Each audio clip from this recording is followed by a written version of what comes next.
చూడండి, నీ మీద దృష్టి ఉంచి నీకు ఆలోచన చెప్పేదను అన్న మాట నేను వివరించాలని ఆశపడుతున్నాను. ఆలోచన అన్న మాట, నీ మీద దృష్టి ఉంచి నీకు ఆలోచన చెప్పేదను. బా, దేవుడికి ఎంత ప్రేమ అండి. ఒక మాస్టర్ చెప్పే ఆలోచన ఎలాగుంటాయి? అరే బాబు, ఈ కాలేజీలో చదువుకున్న వాళ్ళు ఇదిగో పలానా ఇంజనీర్ అయ్యారు, పలానా దేశంలో జాబ్ చేస్తున్నారయ్యా, నువ్వు శ్రద్ధగా చదువుకో, వాళ్ళ మాటలు వినమాకు. ఆ తర్వాత నువ్వు 4 గంటలు చదువు. కొన్ని చక్కని ఆలోచన చెప్తారు మాస్టర్లు. వైద్యులు చెప్తారు చక్కని ఆలోచనలు. వైద్యులు చూడండి, డాక్టర్లు చెప్తారు ఈ ఫుడ్ తీసుకోండి, మంచినీళ్ళు ఎక్కువ తాగండి. చూడండి, మాస్టర్ ఆలోచన తీసుకున్న వాళ్ళు బాగుపడతారు. వైద్యులు, డాక్టర్ల ఆలోచన తీసుకున్న వాళ్ళు చాలా ఆరోగ్యంగా ఉంటారు. సేవకులు చెప్తారు ఆలోచనలు. చూడండి, చక్కగా మీరు ప్రార్థన చేసుకోండి, మనసాక్షిని కాపాడుకోండి, బైబిల్ చదువుకోండి.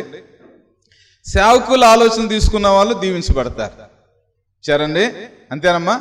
ఆలోచన, ఒక బండిలో, కారులో పెట్రోల్ లాంటిది ఆలోచన, నడిపించేది ఆలోచన. ఒకసారి డాక్టర్ గారు వెనకాల కంపౌండర్ వచ్చాడంట గదిలో, నేర్చుకుంటున్నాడు ఈ కంపౌండర్. డాక్టర్ గారు అన్నాడు, ఏంటి జ్వరం వచ్చిందేంటమ్మా నీకు? జ్వరం రాకూడదే అన్నాడట. ఏమోనండి జ్వరం వచ్చింది అందంట. నువ్వు నారింజగా తిన్నావు కదా అన్నాడట. అవునయ్యా అందంట. అందుకని జ్వరం వచ్చింది అని గద్దించి 2 కేకలేసి ట్యాబ్లెట్లు రాసి వెళ్ళిపోయాడట. కంపౌండర్ భలే చెప్పారండి మీరు, వాళ్ళు ఎలా చెప్పేశారండి మీరు అంటే, ఒరే ఆలోచన ఉండాలి. ఏముండాలమ్మా? ఆవిడ మంచం కింద నారింజగా తొక్కలున్నాయి చూశాను అన్నాడు. ఏమన్నాయి? నారింజగా తొక్కలున్నాయి చూశాను, అందుకని చెప్పాను అన్నాడట. ఓ సర్లే పాపం డాక్టర్ గారు ఏదో ఊరు వెళ్ళాడు, ఈయన రావాల్సి వచ్చింది చానాళ్ళ తర్వాత. వీళ్ళ బ్రాహ్మలు అంట. ఆవిడ మంచం కింద కోడీకి ఉందంట. ఏంటమ్మా నీకు జ్వరం వచ్చింది అన్నాడట. రాకూడదే జ్వరం వచ్చింది ఏంటి అన్నాడట.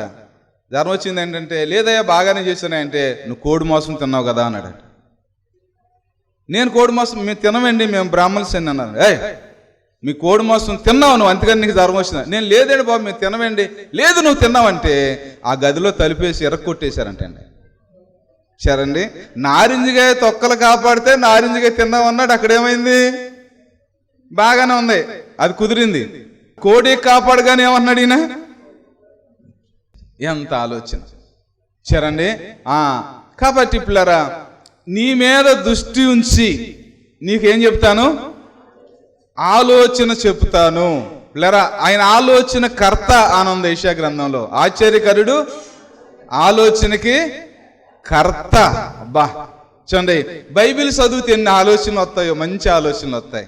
చెడ్డ పుస్తకాలు చదివితే చెడు ఆలోచనలు వస్తాయి. బైబిల్ చదివితే ఏమండి, ఈ బైబిల్ చదివే కదా ఒక డాక్టర్ గారు ఏంటంటే మొత్తం ముందును కనుక్కున్నది. ఈ బైబిల్ చదివే కదా రాజకీయాలు, పంచాయతీలు వచ్చినాయి, రాజకీయాలు వచ్చినాయి బైబిల్లోంచే. మీకు తెలుసా? ఏమండి, బైబిల్లోంచే లా వచ్చింది తెలుసా మీకు? ఏమండి, బైబిల్లోంచే వైద్యం వచ్చింది తెలుసా మీకు? బైబిల్లోంచే ఒక బైబిల్ చదివే ఆయన బొలుపు కనుక్కున్నాడు తెలుసా మీకు? బైబిల్లోంచే సైన్స్ వచ్చింది తెలుసా మీకు? చూడండి, చాలా మట్టికి ప్రపంచంలో జరిగే అన్ని కూడా బైబిల్ని బట్టే మొదటగా వచ్చినాయి. అన్ని కూడా బైబిల్ చక్కని ఆలోచనలు ఇస్తుంది, దూరదృష్టి కలది. బైబిల్ నిన్ను సేపుగా ఉంచుద్ది. సరే, బైబిల్ చదవాలి. నీ మీద దృష్టి ఉంచి నీకు ఆలోచన చెప్పేదను. బా, ఎవరు చెప్తారండి మనకు ఆలోచనలు? కొన్ని ఆలోచనలు వింటే పిల్లరా మైండ్ చెడిపోద్దండి. నేను రాత్రి చెప్పా కదా, అవతో చెప్పింది ఒక ఆలోచన. చూడండి, అవతో చెప్పింది ఒక ఆలోచన, మీ దేవతల్లాగా అయిపోతారు ఇప్పుడు తినమని. అయ్యా ఉండు, అక్కడ నా భర్త ఆదాము లేడు, నేను ఆదాము కనుక్కొస్తాను అని చెప్పలేదు ఆవిడ. లేకపోతే ఇంకా కాసేపు ఉంటే టైం అయిపోతుంది, దేవుడు వస్తాడు మా దగ్గరికి, దేవుడిని అడుగుతాను, దేవుడు నాకు ఎందుకు చెప్పాడో పోట్లాడతాను, అవసరం అయితే మా డాడీతో అనాలి కదండి ఆవిడ. దేవుడు చక్కగా రోజు వచ్చి ఆలోచనలు చెబుతున్నాడు కదా. అపవాది ఆలోచన తీసుకుంది ఆవిడ. సృష్టి ఏమైపోయింది? వారు ఏమైపోయారు? ఏమండి, అవ మీద ఆదం మీద దేవుడు దృష్టి నుంచి చక్కని ఆలోచన చెప్తుంటే ఏదో చెట్టు మీద ఉండి ఆ తీయని పలుకులు పలుకుతే ఆ ఆలోచన తీసుకుంది. ఈ రోజు వరకు శాపాన్ని మరణాన్ని భూలోకం ఉంచింది కదా ఆవిడ. దేవుడి ఆలోచన తీసుకోకోకుండా ఆయన ఎవరు ఆలోచన తీసుకుందండి? చూడండి, చాలా మంది ఆలోచన తీసుకుంటే కొంప కొల్లేరే. ఏంటి యువరాజా నువ్వు సిక్కిపోతున్నావు అన్నాడు. మొదటి సమూయేలు గ్రంథం 13వ అధ్యాయంలో యెహోనాదాబు మంచి పేరేండి అయింది. దావీదు వాళ్ళ అన్నయ్య వాళ్ళ అబ్బాయి, తమ్ముడు అవుతాడు అమ్నోను, చెల్లవుద్ది తామారు.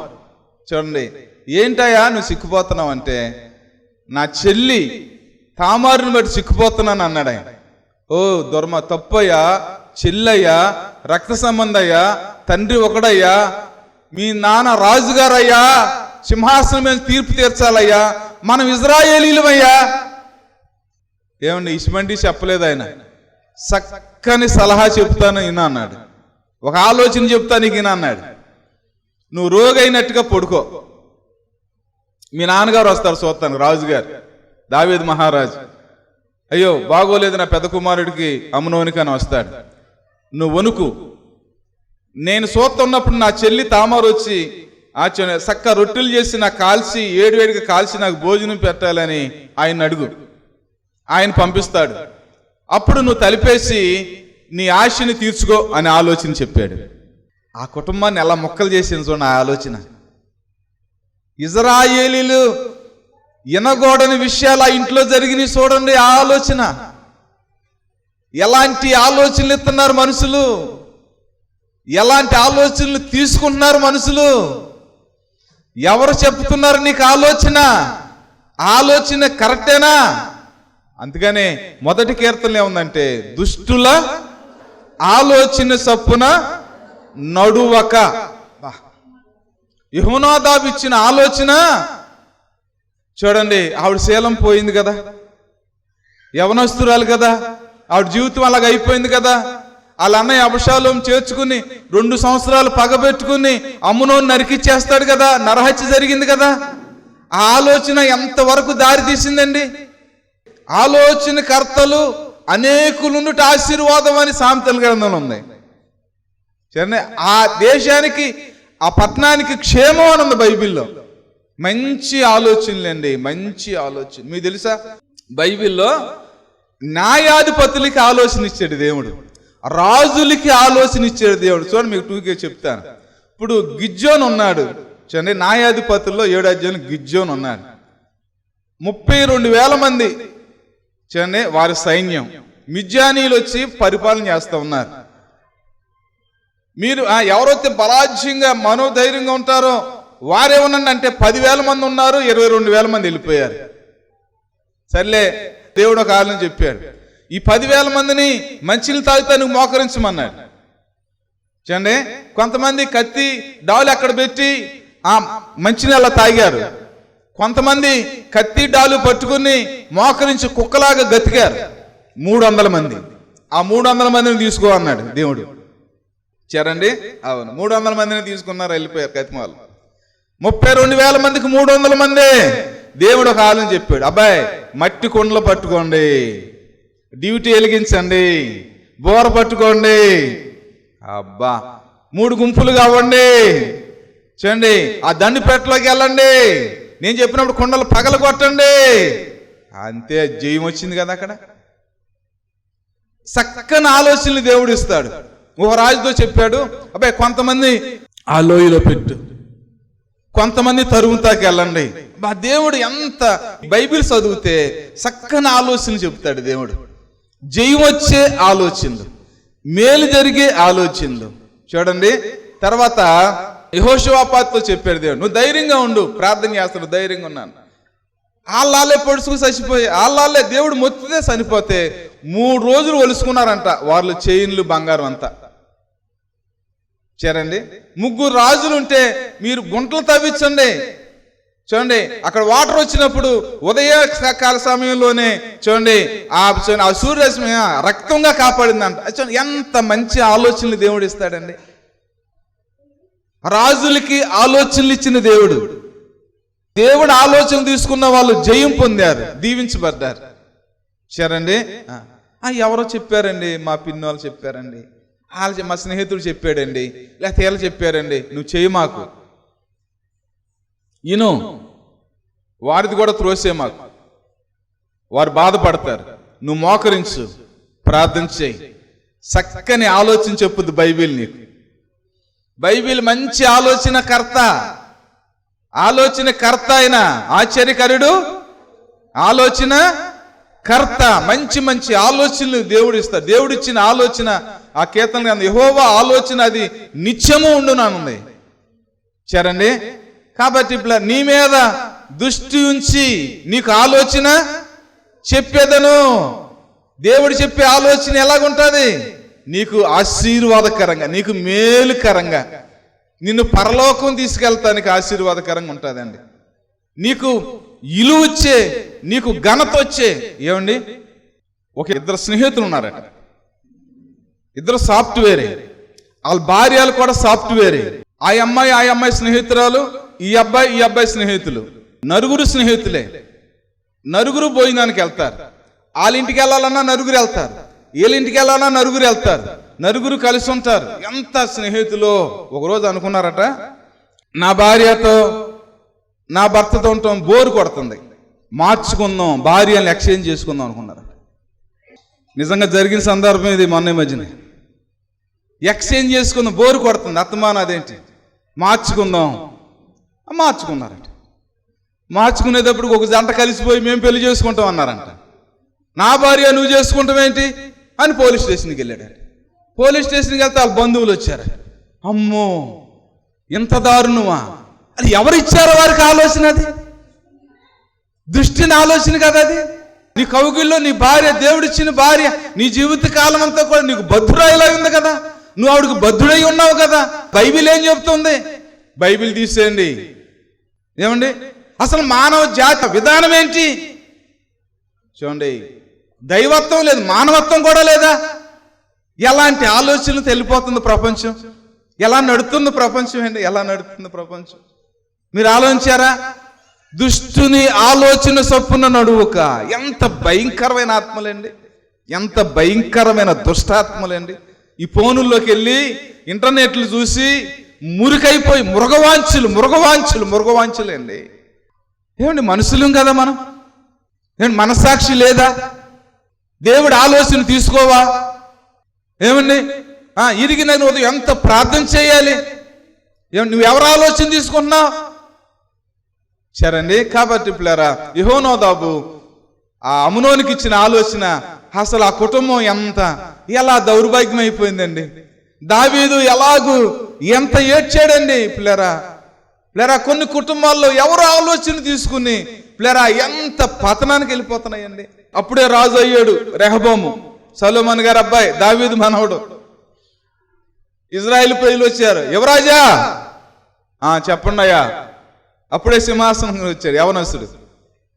అయ్యా, మీ నాన్నగారు సొలొమోను గారు చాలా బాధ పెట్టాడు, బెత్తాలతో కొట్టాడండి, చాలా బరువు పెట్టాడండి, మీరు కొంచెం మాకు తేలిక చేస్తారా? 3 రోజులు అయిన తర్వాత రమ్మన్నా. ఎన్ని రోజులమ్మా? ఆయనతో ఉన్న చూడండి పెద్దవారందరిని పిలిచాడు. అయ్యా, ఏంటి పరిస్థితి? ఇలాగ అడిగారంటే, రాజా, యువరాజా, వారికి తేలిక చేయండి, వారితో ప్రేమతో మాట్లాడండి, వారిని ఆదరించండి, నీ రాజ్యం ఎప్పుడు స్థిరపడద్దు అన్నారు. వెళ్ళిపోండి అన్నాడు. ఆయనతో పెరిగిన స్నేహితులను పిలిచాడు, యవనస్తుల్ని. సరే, వాళ్ళు వచ్చారు. అరే, ఇజ్రాయిల్ ప్రజలందరూ వచ్చి ఇదిగో ఇలా అంటారు, మా నాన్నగారు చాలా బరువు పెట్టాడన్న, తేలిక చేయమంటున్నారు. పెద్దవాళ్ళని అడిగితే ఈ ఆలోచన చెప్పారు, మీ ఆలోచన ఏంటి అన్నాడు. వాళ్ళు అన్నారు, రాజా, సొలొమోను గారి కన్నా నువ్వు తక్కువ, బెత్తాలతో కొడితే నువ్వు చూడండి ఇంకా కఠినంగా కొట్టు, 25 కేజీలు బరువు పెడితే నువ్వు 50 కేజీలు బరువు పెట్టి కఠినంగా మాట్లాడన్నారు. పెద్దవాళ్ళ ఆలోచన పక్కన పెట్టి అప్పుడు రాజు పెద్దలు చెప్పిన ఆలోచన నిర్లక్ష్య పెట్టి యవనులు చెప్పిన ఆలోచన చొప్పున వారి కఠినముగా ఉత్తరం ఇచ్చిరి. ఏమైపోయింది? రాజ్యం ముక్కలైపోయిందండి. 10 గోత్రాలు పక్క వచ్చేసి 2 గోత్రాలు ఆయనకి మిగిలినాయి. ఎవరు ఆలోచన తీసుకున్నాడు? యవనస్తులకి ఏం తెలుసండి? చూడండి, బోధకుల మాట వినాలి. చూడండి, కాబట్టి బైబిలు దేవుడు నీకు మంచి ఆలోచనలు ఇస్తాడు. నీ ఆత్మ జీవితాన్ని ఎలా బలపరుచుకోవాలి, ఎలా సరి చేసుకోవాలి, ఎలాగ దేవునికి ఇష్టంగా ఉండాలి. కష్టమైనా సరే, నేను చెప్పాను కదా రాత్రి, ఏమండి, నాకు మొక్కు ఈ లోక రాజ్యాలే నీకు ఇచ్చేస్తాను అన్నాడు. పో అపవాది, వెనక్కి పో అన్నాడు. బేదారకం అనిపిస్తా, కష్టాలు పడతా, ఇల్లు లేకపోయినా ఉంటా, కొరడా దెబ్బలు తింటా, సిలువు మోత్తా, ప్రాణం పెడతా, అంత కష్టపడతా కానీ ఒప్పుకున్నారు యేసుక్రీస్తు. ఒకేసారి పెరిగిపోతా ఒప్పుకోవాల. అపవాది ఆలోచన ఏంటి? అవన్నీ అవసరంలా నీకు అన్నాడు. ఒకసారి నాకు మొక్కితే సాగిలు పడితే, అపవాది దాని చిరకాల వాంఛ అంట ఆయనకు మొక్కాలని, ఆయనకి సాగిలు పడాలని. అపవాది ఆశ ఏంటంటే అందరూ ఆయన పూజించాలని ఆశ అంట. అందుకనే చూడండి, ఇలా అందరిని కూడా ఏం చేస్తున్నానంటే అలా తిప్పేసి అలా ఆయన పూజించి అలాగూ ఆయన ఆ వాంఛను తీసుకుంటున్నాడు. తెలుసా? ఎన్ని కష్టాలైనా పడాలండి, ఆ నీతిని కాపాడుకోవాలి, మనసాక్షిని కాపాడుకోవాలి. లేదా ఒకప్పుడు ఉండేదండి, నాకు మంచి యోగ్యమైన హృదయం ఉండేది, పోయిందండి. సంపాదించుకో, ప్రభు దగ్గర కూర్చో. సరేండి, దుష్టుల ఆలోచన చొప్పున నీ మీద దృష్టి ఉంచి నీకు ఆలోచన చెప్పేదను. కూర్చో, ప్రార్థనలో కూర్చో. నీవేదో పని చేయాలంటే చక్కగా కూర్చుని ప్రార్థన చేయి, దేవుడు నీకు నడిపింపిస్తాడు. ఒక ఆవిడ చెప్పింది, ఏదో ఒక వ్యాధి, క్యాన్సర్ లాంటి వ్యాధి. సరే, ఆవిడ ప్రార్థన చేస్తున్నప్పుడు యాప సిగురు తిను అని ఒక ప్రేరేపణ వచ్చిందంట. ఆవిడ దేవుడు ఆలోచన ఇచ్చాడంట. ఆవిడ చాలా ఎన్నో నెల్లు ప్రతిరోజు వెళతాం. చూడండి, ఆ వ్యాధి, ఆ క్యాన్సర్ వ్యాధి పోయిందంటే అండి ఆవిడకి. దేవుడు దగ్గర కూర్చుంటే ఎలాంటి మంచి ఆలోచనలు ఇస్తాడు. సరేండి, మనుషుల దగ్గర కూర్చుంటే ఎలాంటి ఆలోచనలు ఇస్తారు మనకి? ఏమండి, పెద్దవాళ్ళు అని వారు ఎలాంటి ఆలోచనలు ఇస్తారు తెలుసా కొంతమంది యవనస్తులకి? ఏమండి, కాబట్టి పిల్లరా, నీ మీద దృష్టి ఉంచి నీకు ఆలోచన చెప్పేదను. పిల్లరా, ఒక మాట చెప్తాను చూడండి, ప్రతి వారం నీకు ఆలోచన చెప్తున్నాడు దేవుడు. బైబిల్ అంటేనే ఆలోచన ఇచ్చేది. ఏంటి, చక్కని ఆలోచన చెప్తున్నావు. నువ్వు ఆలోచన తీసుకుంటున్నావా? వాక్యం తీసుకుంటున్నావా? వాక్యం తీసుకుంటున్నావా? దేవుడు నీతో మాట్లాడిన మాటలు నువ్వు రాసుకుంటున్నావా? దాన్ని నెరవేర్చాలి అనుకుంటున్నావా? మా డాడీ మమ్మీ మాట వినలేదు, నా పరిస్థితి ఎలాగైంది. మా మాస్టర్ మాట వినలేదు, మా పరిస్థితి ఎలాగైంది అని నేను బాధపడుతున్నాను అని చెప్పలేదా మీతో ఎవరన్నా? ఎక్కడ వినలేదా మాటలు? ఒక ఆయన అన్నాడు, అయ్యో నా బోధకుల మాట సామెతల గ్రంథంలో, నా ఉపదేశం నేను చెవియొగ్గలేదు. చూడండి, ఇదిగో శరీరం అంతా క్షీణించిపోయినప్పుడు అయ్యో నా ఉపదేశకులు మాట వినలేదని కేకేస్తున్నాడు ఆయన. ఏంటి, ఏ మాటలండి బైబిల్ మందిరంలో? నీకు క్షేమం, నీ ఆత్మకి క్షేమం, నీకు పరలోకం ఇచ్చే ఆలోచనలు కదా దేవుడు ఇచ్చేది. పాపానికి దూరంగా పారిపో అని చెప్తుంది బైబిల్. ఎందుకు నీకు ఆలోచనలు ఇస్తే పదే పాపం గురించి ఇలా ఖండించి చెప్తున్నారు దేవుని సేవకులు. ఆ పాపం ఎన్ని మరణాలు వస్తాయండి ఆ పాపానికి. ఆ పాపం ఎన్ని వ్యాధులు వస్తాయండి. అది ఎంత భయంకరమండి, ఎంత నరకమండి. సరేనే, కాబట్టి పిల్లరా, మంచి బైబిల్ చదివితే ఎలాంటి ఆలోచన వస్తాయమ్మా? ఒకసారి 18 ఊర్లు ఒకే పంచాయతీ పోలీస్ స్టేషన్ ఉందంట. 18 ఊర్లు. అక్కడ దొంగతనం జరుగుద్ది. ఒక నెలకో, వారానికో, 20 రోజులకో. అసలు ఎవరు పట్టలేకపోతున్నారంటండి. తర్వాత ఒక వారానికి ఇక్కడ దొంగతనం జరుగుతుంది. 18 ఊర్లో దొంగతనం జరుగుతూ ఉంటాయి. సిఏ గారు ఉన్నారు, ఎస్ఐ గారు ఉన్నారు, అసలు ఎవరు వల్ల కావట్లేదంటండి. సర్లే, మొత్తానికి కొత్త సిఏ గారు వచ్చారట. అప్పుడు కూడా దొంగతనం జరిగిందంట. సర్లే, ఆయన కూడా చూశాడు, కుదరలే. కానీ ఓ మాట చెప్పారంట ఆయనకి, బ్రదర్ మరి ఎక్కడ దొంగతనం జరుగుతుంది అక్కడ గాడిదలు మేస్తాయండి అన్నారంట. ఏ మేస్తాయమ్మా? ఆ స్థలంలో గాడిదలు మేస్తాయి. సర్లే, మొత్తానికి చూడండి, అతను అన్నాడట, ఏమన్నాడంటే, బాయ్ ఆ గాడిదలన్నీ తీసుకుని స్టేషన్కి తీసుకొచ్చి స్టేషన్లో పెట్టేయండి అన్నాడట. మేత ఏం మాకండి, నీళ్ళు పెట్టమాకండి, 3 రోజులు ఉంచండి అన్నాడట. 3 రోజులు ఉన్న తర్వాత మీరు వదిలేయండి, అవి ఎక్కడికి వెళ్తాయి మీరు ఫాలోఅప్ చేయండి అన్నాడట. నాకు ఫోన్ చేయమన్నాడట. మొత్తానికి ఏం చేశారంటే ఆ దొంగలు పట్టేశారట. ఏం చేశారమ్మా? దొంగలు పట్టేశారు. పెద్ద సన్మాన సభ ఏర్పాటు చేశారు. ఆయనకు ఒక అవార్డు ఇచ్చారు సిఏ గారికి. ఎలా ఇన్ని సంవత్సరాలు బట్టి అసలు జాడ దొరకలేదు, నువ్వు ఎలా పట్టేవాయి అంటే అప్పుడు ఆయన అన్నాడట, అయ్యా నేను ఈరోజు బైబిల్ చదివానండి అన్నాడట సిఏ గారు. బైబిల్ చదివానండి. బైబిల్ చదవటానికి దొంగలు పడటానికి కారణం ఏంటి అన్నారట.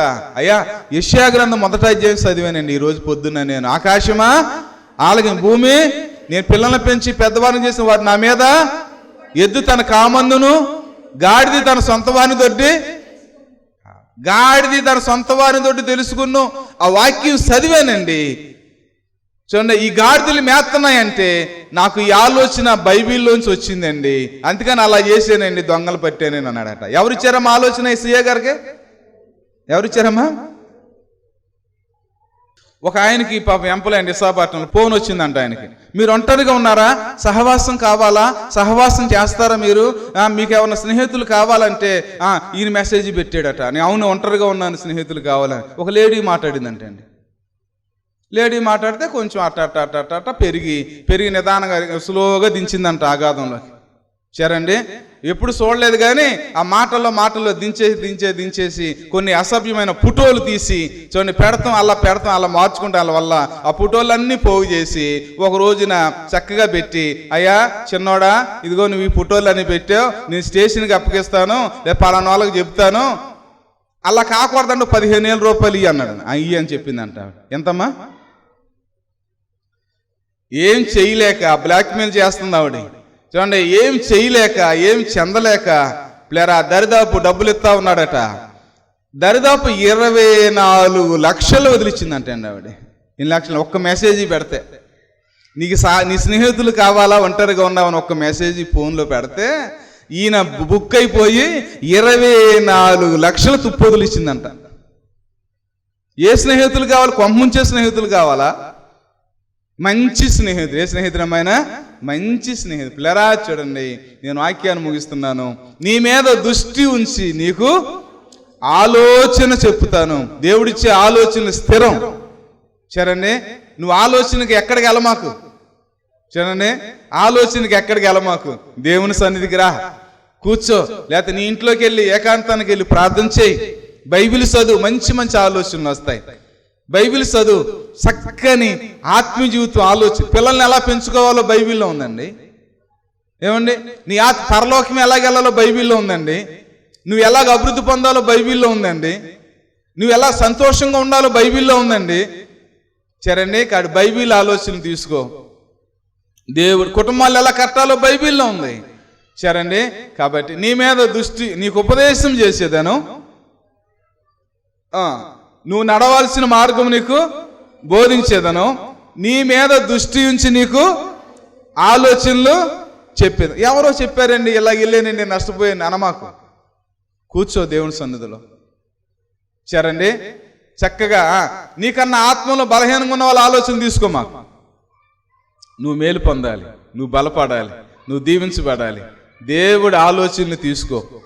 నీ మీద దృష్టి ఉంచి నీకు చక్కని ఆలోచనలు, ఆలోచన కర్త అయిన తండ్రి తల్లి మంచి ఆలోచన చెప్పుద్దుగా. చూడండి, డాక్టర్లు మంచి ఆలోచన చెప్తారు కదా, గురువులు మంచి ఆలోచన చెప్తారు కదా.